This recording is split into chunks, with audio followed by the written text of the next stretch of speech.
बच्चा चोर भिखारी। बीजापुर नाम के गांव में बिजली नाम का एक चिल्लर चोर रहता था। उम्र में तो बड़ा था, लेकिन शरीर न बढ़ने के वजह से छोटा बच्चा जैसा दिखता था। मगर वो छोटा है कहकर बिजली कभी भी दुखी नहीं हुआ और उसका फायदा उठाते हुए बस स्टॉप में, रेलवे स्टेशन में चोरी करता था।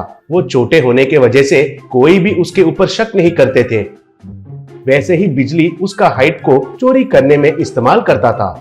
एक दिन बिजली को एक बूढ़ा आदमी मिला। उस बूढ़ा आदमी के बाजू में एक बैग था। बिजली उस बूढ़ा आदमी को बातों में बहलाकर उसे पैसे चुराने के लिए उनसे बात कर रहा था। वो बूढ़ा आदमी एक पेपर पढ़ रहा था। उस न्यूज को जोर से पढ़ते हुए, शहर में छोटे बच्चों का अपहरण बढ़ गया है, अचानक से बहुत सारे छोटे बच्चे गायब हो रहे हैं, कहकर पढ़ा। फिर वो बूढ़ा आदमी बिजली से, अयो छोटे बच्चों को कौन किडनैप कर रहे हैं और क्यों कर रहे हैं समझ में नहीं आ रहा है। देखा बेटा, छोटे बच्चों का किडनैपिंग बढ़ गया है, बेचारे अब उन बच्चों को क्या करेंगे। मैंने सुना है एक एक बार वैसे उठा के ले जाकर उनसे भीख मंगवाते हैं। बेचारे माँ बाप होने के बावजूद भी अनाथ जैसे जीना पड़ेगा उनको।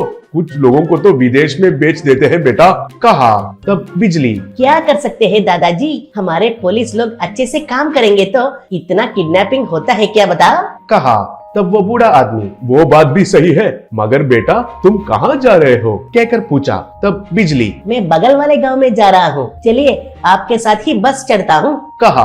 और फिर बस आते ही बस में चढ़कर उस बूढ़ा आदमी का बैग को चुराया। घर आने के बाद उस बैग के अंदर देखा तो कुछ दवाई के अलावा और कुछ भी नहीं था। तब बिजली, छी छी, ये कोई शुगर पेशेंट जैसा लग रहा है, दवाई के अलावा कुछ पैसे ही नहीं है। और वैसे भी फोन पे, गूगल पे आने के बाद पैसे कौन कैरी करते हैं। अब क्या करूं, बहुत दिनों से ठीक से एक भी चोरी नहीं किया था मैंने। खाने के लिए भी मुश्किल हो रहा है। बस स्टॉप में कम लोग रहते हैं, मगर रेलवे स्टेशन में गए तो वहाँ लोग ज्यादा रहते हैं ना, कहकर रेलवे स्टेशन चला गया। वहां रेलवे स्टेशन में बिक्कू नाम का एक बूढ़ा आदमी भीख मांग रहा था। उसको लोग अच्छे से पैसे दे रहे थे।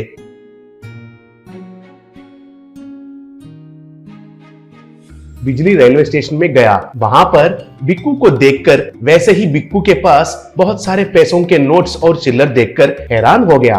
तब बिजली, अरे वाह, इस बूढ़ा को देखकर तो ऐसा लग रहा है कि एक बार बैठ गया तो उठेगा ही नहीं। इस हालात में चोरी करना मुश्किल है, मगर वही इस भिखारी के पास पैसे चुरा लिया तो वो मेरे पीछे तो नहीं भाग सकता है ना, सोचकर उस बूढ़ा आदमी के पास गया। बिजली को देखकर बिक्कू ने छोटा बच्चा समझा। बिजली उस बूढ़ा आदमी से नोट खींचने के लिए सोचकर नीचे झुकते ही बिक्कू ने एक नशीला स्प्रे बिजली के मुंह पर मारा। तब बिजली बेहोश होकर गिर गया। फिर बिक्कू ने बिजली को एक झोले में डालकर बांध दिया।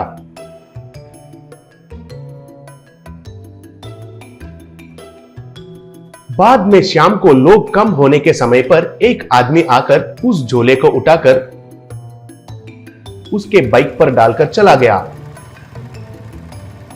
थोड़े देर के बाद बिजली को होश आया। उसको उस बूढ़ा आदमी ने एक स्प्रे मारा था और वो एक झोले के अंदर है कहकर उसे समझ में आया। वो समझ गया था कि उसे किडनैप किया गया था। कैसे भी करके झोले से सर बाहर निकाल कर देखा तो पूरा अंधेरा था। वो एक बाइक पर जंगल में से जा रहा था। तब बिजली, असल में ये कौन है, उस बूढ़े ने क्यों मुझे स्प्रे मारकर बेहोश किया, असल में मुझे कौन किडनैप किया, गलती से मुझे बच्चा समझकर किडनैप किया है क्या, ये सब क्या है पता करना होगा, सोचकर फोन निकालकर पुलिस को फोन करके उसका लोकेशन शेयर किया। वहां पर देखा तो बहुत सारे बच्चे थे। असल में बिक्कू का बैच बच्चों को चुराने का काम कर रहे थे। तब बिक्कू ने बाइक पर बिजली को लाने वाले से, ये कौन सा बच्चा है, बहुत बदनसीब वाला है, यही लास्ट है, अब इन बच्चों को विदेश में बेच देंगे, कहा। तभी वहां पर पुलिस आए। पुलिस आते ही बिजली उस झोले से बाहर आकर, अरे तुम कौन सा डॉन हो रे, एक बोना आदमी और बच्चे के बीच में फर्क भी नहीं पता है तुमको, वैसे भी बूढ़ा हो गए हो ना, अच्छे से दिखाई नहीं दिया होगा।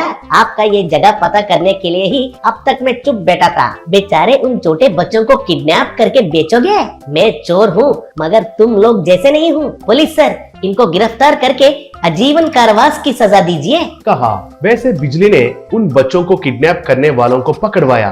फिर उसके बाद वो अच्छा आदमी जैसा बदल गया और काम करके अच्छा जिंदगी जीने लगा।